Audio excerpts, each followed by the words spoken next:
Hello there. I'm your Continental narrator, Coraline, and I warmly welcome you to Continental Light Novels, a soothing space for relaxing and immersive storytelling. If you're new here, on this channel we share calming narrations across a wide range of genres, including true crime, sci-fi, and horror. If you enjoy unwinding with a cup of coffee while listening to captivating stories, I invite you to subscribe and become a part of our growing community. This first story we'll be presenting you has elements of sci-fi, romance, sports, and horror. Now, without further ado, I'm excited to present Delivery Message Protocol Light Novel Volume 1. Chapter 1. The gritty air was rough on Kaho's throat. Kaho coughed into a tissue, another black phlegm crater carving itself into the paper. She grimaced and wiped her mouth on her palm. The streets were vacant. Few dared come out of their shelters. But this used to be her home. The canal where she used to sit with her loved ones had been drained long ago by the rich and influential. She swallowed the lump in her throat and coughed again. Her tonsils felt like they'd been submerged in acid. The searing pain from each wheezy, labored cough coursed through her. Her eyes stung, water trickling down her cheeks behind her visor. What was the point of this anymore? Each time she dared go out, it was more miserable than the last. Her bloated, empty stomach churned, hunger pangs leaving her hunched over, her bare neck exposed to the heat. It was blistering. She could feel it. The heat bore down from the angry yellow sky, making her itch. She reached to the exposed skin of the nape of her neck and felt the small prickling spots coming to the surface. Her nails raked across the sore skin. She winced, feeling the fresh air on her skin. She'd raked it raw again and left a new layer of skin exposed. Kaho groaned, leaning on the crumbling wall of what had once been the local dojo, where the elderly once learned self-defense. She was wheezing again. She should go inside, peel open the sliding doors of the dojo, and wait to rot away like the rest of the world. New blisters prickled her forearms as her puckered, veiny fingers scratched scabs and sores. A lone rickety jeep, on lopsided, ill-fitted wheels, upturned dust and ash under their tracks. A woman shouted into a megaphone, but Kaho couldn't hear her. The few clouds overhead knitted together, darkening. A pit formed in her stomach as she gazed up at the clouds. When was the last time she had been able to appreciate the rain? A siren wailed overhead, muffled by the wind that seemed to call her name. Cow!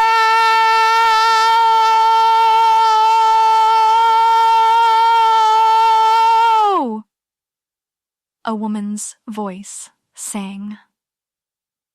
Kaho yawned into her fist, her skin unmarred from whatever had been happening in her mind. She stretched, her hands grasping for her alarm clock to silence it, only to hear her mother call her again. "I'm awake," she shouted back. "Good. Don't want to be late on your first day of school."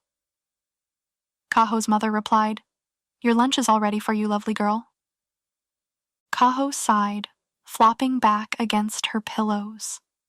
Trust her mother to wake up in the middle of the night and make bento boxes for her kids. Kaho would be surprised if her older brother, Taiga, who was probably already out on a run, hadn't also been subject to tiny hot dogs cut to look like squid, pineapple slices, and rice balls for his first day of work, his first day of a new job.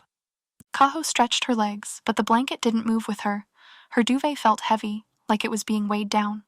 She sat up, taking her phone from her nightstand, and looked over her quilt and saw the guilty shape of one of her cats. It was Tama. She was curled up in a ball by her knees, her little pink nose twitching as she dreamed. She snapped a picture of the snoozing cat and sent it with a good morning text to her boyfriend, Tatsuya.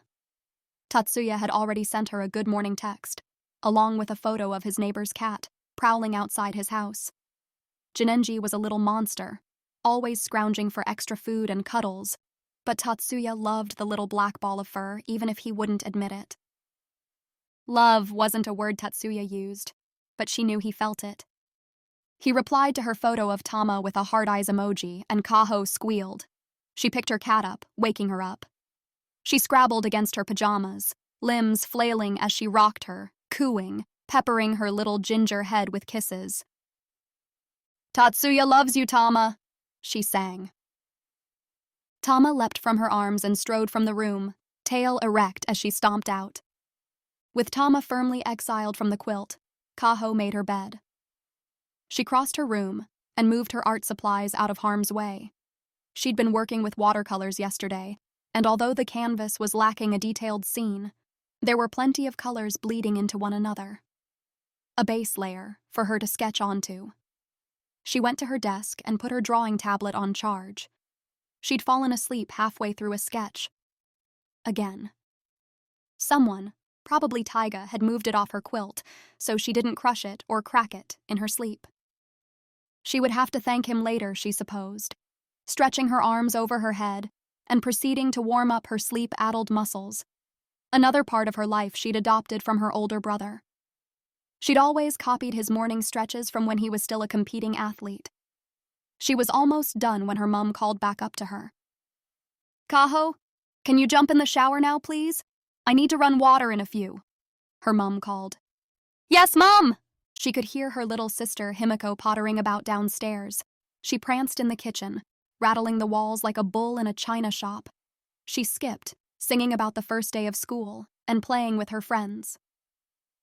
She warbled about looking forward to lunch, listing an exquisite banquet of theoretical meals she could be having: fresh brioche with red bean paste, animal crackers, but only the lions, a whole mango, and a papaya, rice balls filled with rich beef and 4 different candies. She wanted a bottle of Ramoon and a bright blue can of American soda, Fanta, and she wanted Twinkies. Kaho had already gone into the bathroom and even over the steaming water, and her own humming as she shaved her legs, making sure she hadn't missed a spot yesterday, especially in her knee ditch. She could hear Himeko talking about filet mignon and chocolate cannolis and dauphinoise potatoes. Himeko really was a fiend for food. Even as she left the bathroom, her sister was still nattering about food. That much Kaho could hear, but her sister was always looking forward to her next meal. She wondered if her mom had made a special bento for the first day back, just to make Himiko smile, though she doubted there would be a glass bottle of Ramoon or a filet mignon in there, maybe some rice balls and tempura prawns. Kaho's stomach rumbled. She smiled.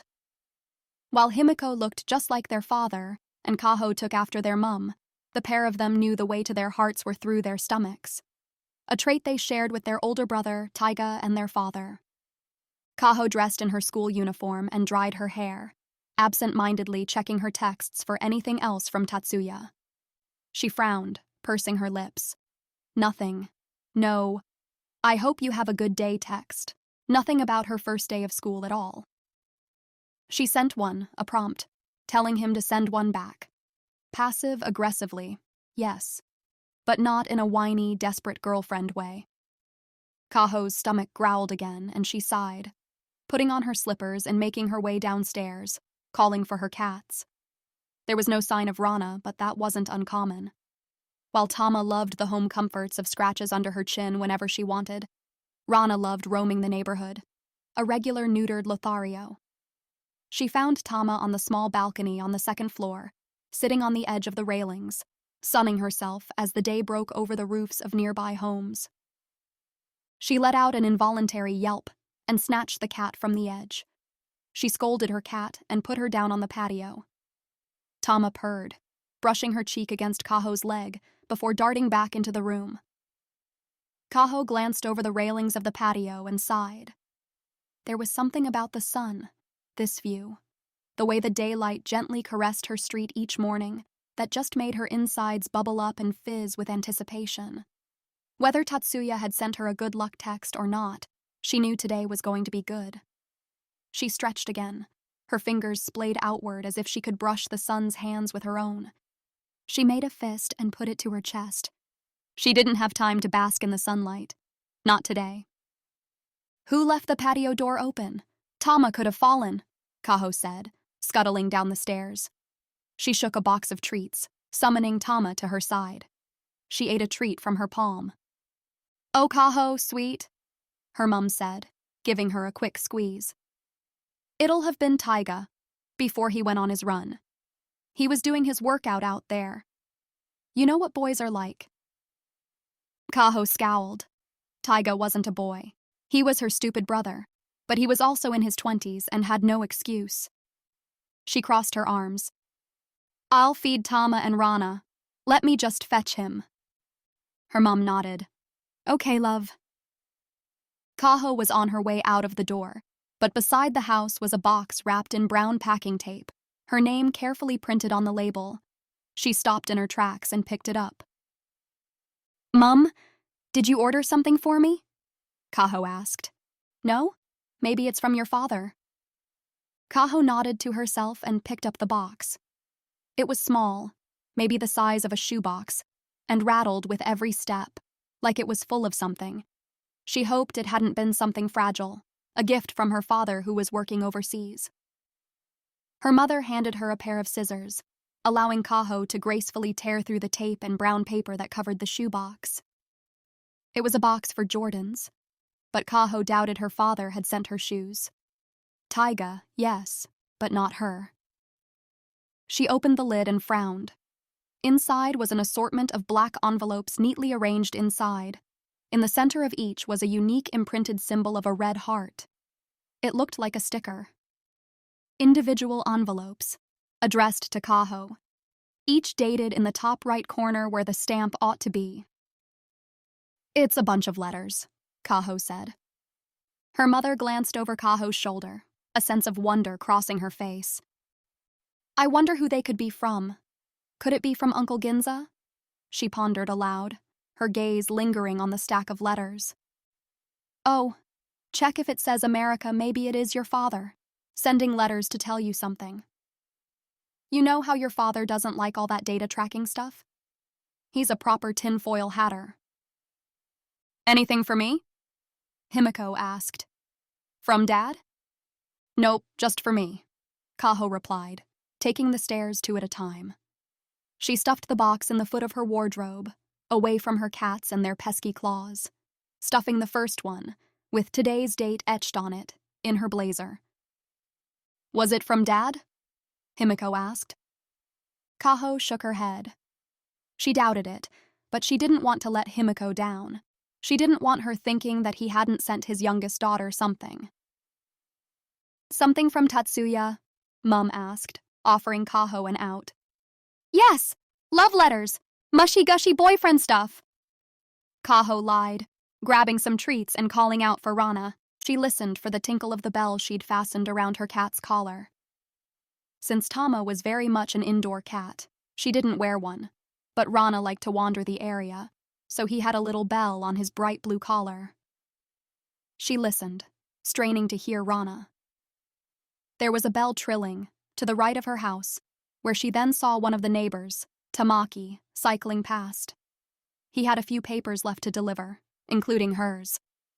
Instead of launching it at the doorstep without looking like usual, he hollered out for her to duck. When she rightened herself, he pointed to the end of the road. Your stupid cat is down by the crossing. You should put a tracker on him. He could get hit by a car. Kaho scowled at Tamaki, but went the way he had come from to retrieve Rana. Like Tamaki had said, her cat was sitting at the end of the street by the traffic lights, as if he was waiting for the green light to signal he could cross the street. Kaho cooed, crouching down, and admiring her brazen cat, who licked his paws under the red man traffic signal. Behind her, unbeknownst to Kaho, was Tama, who had bounded after her, having been released by Himiko retrieving the newspaper. She pranced down the street, after Kaho, ready to pounce and play with Rana. She bounded over to her feline sibling and jumped over his head, landing in the road. Kaho made an inhuman sound, reaching to grab Tama and whisk her away from incoming cars. The pedestrian crossing was green, but that didn't mean people always stopped, especially cyclists and delinquents.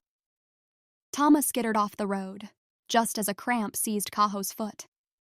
She yelped, stumbling over, sending her cats running away as she went, head first toward the tarmac.